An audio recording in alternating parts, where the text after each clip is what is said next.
Olá, pessoal. Agora está na hora de falar um pouco sobre ansiedade. Se você está passando por isso, procure imediatamente um psiquiatra e um psicólogo. Oi? Sabe aquela sensação de coração apertado antes de uma apresentação importante? Ou quando a cabeça simplesmente não desliga à noite repassando 1001 preocupações? Pois é, isso é a ansiedade. Uma emoção que, vamos combinar, todo mundo conhece bem. Só que hoje em dia ela está tão presente que alguns especialistas estão definindo a nossa época de um jeito bem específico. Essa frase aí do pesquisador Robert Leahy parece que resume tudo, né?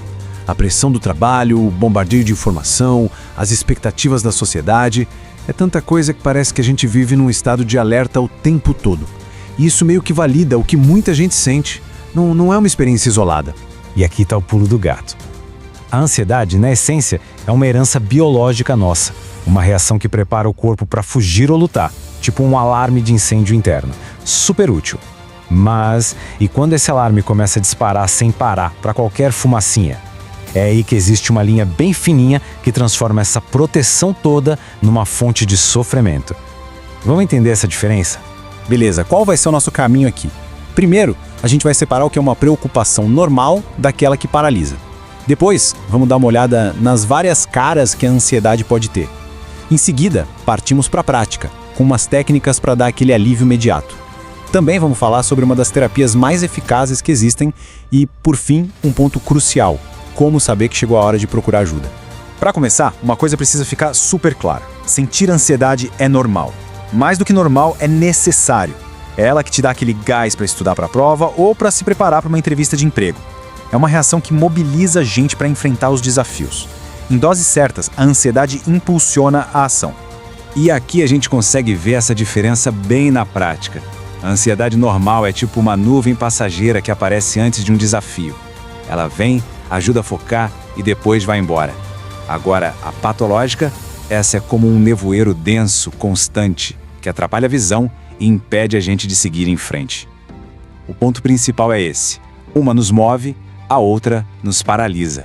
E quando a ansiedade se torna patológica, ela não tem uma cara só, não. Pelo contrário, ela é meio que um camaleão, assume várias formas diferentes, como a gente vai ver. Existem várias classificações e cada uma delas tem as suas próprias características, os seus próprios desafios.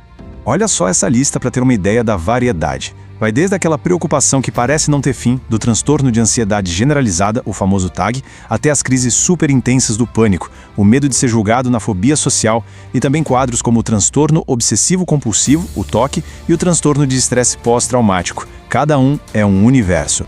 E uma coisa super importante: sofrimento mental tem consequência física. E muito real. A mente e o corpo não estão separados. Sintomas como coração acelerado, insônia ou aquela tensão muscular que não passa, isso não é imaginação, não. São respostas bem concretas do nosso corpo a um cérebro que está em estado de alerta máximo. Ok, entender o problema é o primeiro passo. Mas e na hora do aperto, quando o coração acelera e parece que vai sair pela boca? A boa notícia é que existem ferramentas bem práticas que podem ajudar a gente a retomar o controle desses sintomas bem no momento em que eles aparecem. A respiração diafragmática é tipo um freio de emergência do nosso corpo.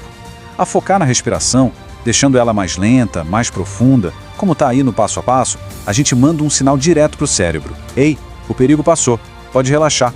Praticar isso com frequência ajuda a treinar o corpo para responder de um jeito mais calmo. Agora, para uma abordagem um pouquinho mais estruturada, tem a técnica Acalme-se. É um acrônimo, sabe? Cada letra guia uma ação. É um método que mistura a respiração, ali no libere o ar, com a aceitação e a análise dos pensamentos. Ajuda a pessoa a se reconectar com o presente e a meio que desarmar aqueles pensamentos que disparam a ansiedade. Certo. Essas técnicas de alívio imediato são como um primeiros socorros, essenciais. Mas e para tratar a raiz do problema, pensando a longo prazo? Agora a gente vai falar de uma das estratégias mais eficazes e mais estudadas para isso, a terapia cognitivo-comportamental, ou TCC. O princípio da TCC é ao mesmo tempo simples e muito profundo. Não são as situações que nos afetam diretamente, mas sim a história que a gente conta para a gente mesmo sobre elas. A terapia foca em identificar e ajudar a reescrever esses padrões de pensamento e de comportamento que acabam nos aprisionando. Exatamente isso que está na tela. A TCC não muda os fatos, mas ela muda a nossa lente, o nosso foco. Se uma pessoa consegue mudar um pensamento do tipo vou falhar na apresentação e todo mundo vai rir, para algo como vou dar o meu melhor e tá tudo bem se não sair perfeito, a resposta emocional, ela muda da água para o vinho.